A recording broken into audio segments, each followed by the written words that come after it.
આજે તો ટેલ પેનલ તોડીને કરી નાખ્યો ઘા।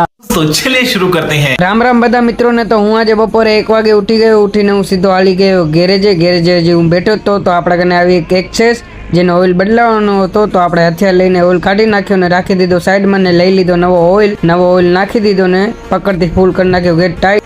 એક્સેસમાં ઓઇલ બદલાવી નાખ્યો હતો ને આપણે આ HFLXમાં નાખવાના હતા નવા ટેલ પેનલ ને મડગાર્ડ। તો હું નીકળી ગયો માધાપુર સાઈડ મડગાર્ડ ને ટેલ પેનલ લેવા માટે અને પછી મેં લઈ લીધા મડગાર્ડ ને ટેલ પેનલ ને ગેરેજે પહોંચીને લગાડ નાખ્યો। પહેલાં તો આપણે મડગાર્ડ લગાડીને આપણે ટેલ પેનલ લગાવવાનો હતો। તો આપણે લઈ લીધા ટેલ પેનલ લઈને આપણે લગાડી નાખ્યા। ટેલ પેનલ લગાવીને આપણે એની માથેનો લગાવવાનો હતો કેરિયલ। તો આપણે લગાવી નાખ્યો કેરિયલ લગાવીને આપણે એની સીટ લગાવવાની હતી। તો આપણે લગાવી નાખી સીટ ને પછી આપણે એના બે સાઈડના કવરિયા પણ લગાવવાના હતા। તો નવા કવરિયા લઈને આપણે બે સાઈડના કવરિયા પણ લગાવી નાખ્યા। પછી આપણે આ ગાડી કરવાની હતી બધી વોશ। તો આપણે કરી નાખી ગાડી વોશ। જો તમને વિડીયો ગમ્યો હોય તો લાઇક શેર કોમેન્ટ કરવાનું ભૂલતા નહીં ને હવે આપણે મળી કાલના મિની વ્લોગમાં।